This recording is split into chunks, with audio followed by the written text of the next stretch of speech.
வணக்கம். சிதக்கர் உணவே மருந்து மருந்தே உணவு. நம்ம உணவுல சேர்க்கக்கூடிய ஒரு முக்கியமான மருந்து பொருளை பத்தி இன்னைக்கு பார்க்கலாம். பச்சை கற்பூரம். இந்த பச்சை கற்பூரம் எவ்வளோ வித மருந்தா நமக்கு பயன்படுது, எவ்வளோ வித நோய்கள் நம்ம கிட்ட இருந்து குணமாக்குது அப்படிங்கிறத இன்னைக்கு பார்க்கலாம். பொதுவாக கோயில்களில் இப்போ நிறைய யூஸ் பண்ணப்படுது. முதல்லேருந்தே ஆதி காலத்துலேருந்து கோயில்களில் சக்கரை பொங்கல் பண்ணுறதுக்கு எந்த ஸ்வீட்டு பண்ணாலும் சிறிதளவு ஒரு பிஞ்சு பச்சை கற்பூரம் போடுவாங்க. நம்ம வீட்டிலே அந்த காலத்தில் யூஸ் பண்ணிட்டு இருந்தாங்க. இப்போ அதை நம்ம நிறைய யூஸ் பண்ணுறதுல திரும்பவும் யூஸ் பண்ண ஆரம்பிக்கணும். ஏன்னு பார்க்கலாமா?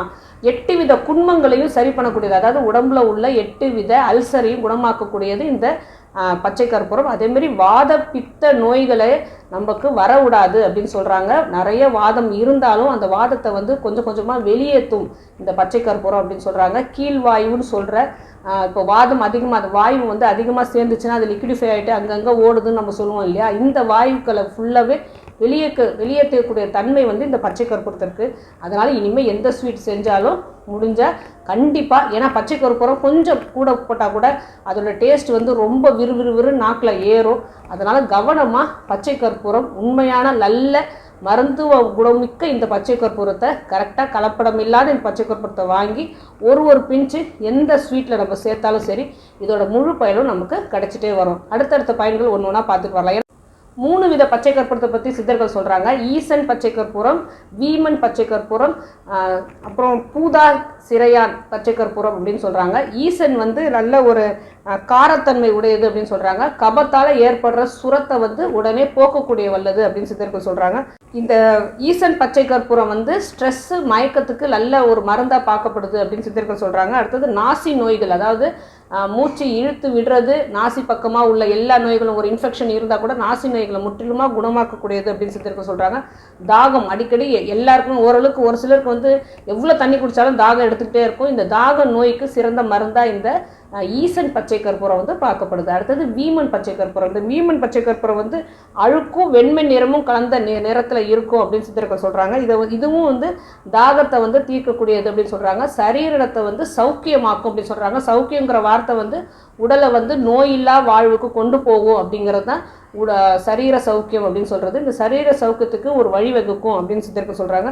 உடம்பை குளிர்ச்சியாக்கும் அப்படின்னு சொல்கிறாங்க. ஏன்னா நம்ம நிறைய ஸ்வீட்டு சாப்பிட்டாலும் சரி, வேறு எந்த பொருட்களை சாப்பிட்டாலும் ட்ராவல் பண்ணும்போது ஸ்வீட் சாப்பிடும் போதெல்லாம் நிறைய உடம்பு சூடாயிடும். இந்த பச்சை கற்பூரம் கலந்த எந்த ஸ்வீட்டாக இருந்தாலும் சரி, வேறு எந்த பொருளாக இருந்தாலும் சரி, நம்ம உடலுக்கு நல்ல குளிர்ச்சி உண்டாக்கும் அப்படின்னு சொல்கிறாங்க. ஸ்வீட் செய்கிறதுலையும் போடலாம், பானகத்துக்கெல்லாம் கூட இந்த பச்சை கற்பூரத்தை நல்லாவே நம்ம சேர்த்துட்டு வரலாம். பூதா சிரையன் அப்படிங்கிற இந்த பச்சை கற்பூரம் மஞ்சள் கலர்ல இருக்கும் அப்படின்னு சித்தர்கள் சொல்றாங்க. இருமலுக்கு சிறந்த மருந்தா இது பார்க்கப்படுது.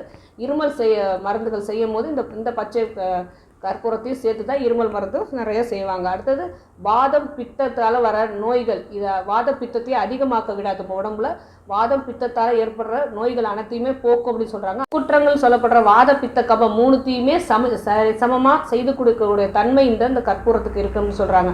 அதுமாரி பெண்களுக்கு உள்ள எல்லா நோய்களையும் போக்கக்கூடிய எல்லா மருந்துகளையும் இந்த பச்சை கற்பூரம் சேர்க்கப்படணும் அப்படின்னு சொல்கிறாங்க. அவ்வளோ சிறந்த இந்த பச்சை கற்பூரத்தை நம்ம ஒரு மருந்தாக பார்க்காம உணவாக பார்த்துக்கணும் அப்படின்னா, நம்ம செய்கிற ஸ்வீட்லேயோ சரி, பானகத்துலேயோ சரி, இந்த பச்சை கற்பூரத்தை நம்ம சேர்த்து சமைச்சிட்டு வந்தோம் அப்படின்னா இதோட முழு பயனும் நம்ம வீட்டில் உள்ள எல்லாருக்குமே கிடச்சிரும். ஸோ நமக்கு அதாவது முக்கூட்டத்தில், அதாவது வாத பித்தம் கபம் எது கூட இருந்தாலும் சரி, அதை கரெக்டாக சமநிலை பண்ணி கொடுத்துரும். ஸோ எந்த பொருளுமே நம்ம முன்னோர்கள் யூஸ் பண்ணது இந்த நம்ம உணவுப் பொருளாக இருந்தாலும் சரி, அதை மருந்தாக பார்க்காம உணவுப் பொருளாகவே பார்த்து உணவில் எப்பப்போ சேர்க்கணுமோ அப்பப்போ சேர்த்துக்கிட்டே வந்தோம் அப்படின்னா ஒரு சின்ன விஷயங்கள் பெருசாகாமல் இருக்கிற நோயும் குணமாகும் போது நம்ம உணவு நம்ம ருசியாகவும் ஆக்கும். ஏன்னா நம்ம உணவில் செய்கிற பட்டை, கிராம்பு, வாசனை பொருட்கள் எல்லாமே வாசனைக்கு நினச்சிட்டு இருக்கோம், கிடையவே கிடையாது. அது டேஸ்ட்டுக்கு நினச்சிட்டு இருக்கோம். அது ஒரு மருந்து பொருள் அப்படிங்கிறத நம்ம தெரிஞ்சுக்கணும். ஏன் இது இல்லாமல் இதை செய்யலாமா, இது ஒரு இஞ்சி பூண்டு இல்லாமல் நம்ம செய்யலாமா அப்படின்னா, இஞ்சியும் சரி பூண்டும் சரி நம்ம உடம்புல உள்ள வாதத்தை குறைக்கக்கூடிய உள்ளது.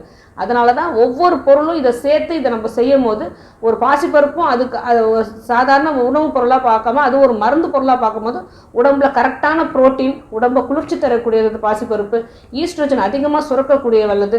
அதன் மாதிரி ஒவ்வொரு பொருளும், நம்ம முன்னோர்கள் சாப்பிட்ட ஒவ்வொரு பொருளும், வீட்டில் செய்கிற ஒவ்வொரு சமையலும் நமக்கு மருந்தாவே தான் அமையும். அதனால தான் ஒவ்வொரு தடையும் நம்ம சொல்கிறோம் உணவே மருந்து, மருந்தே உணவு அப்படின்னு.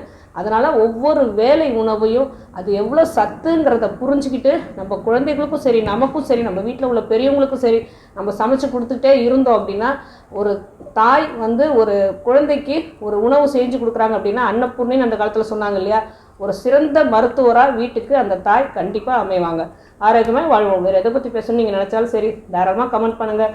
உங்களுக்கு எந்த நோயாக இருந்தாலும் சித்தா கேரை அணுகுங்க.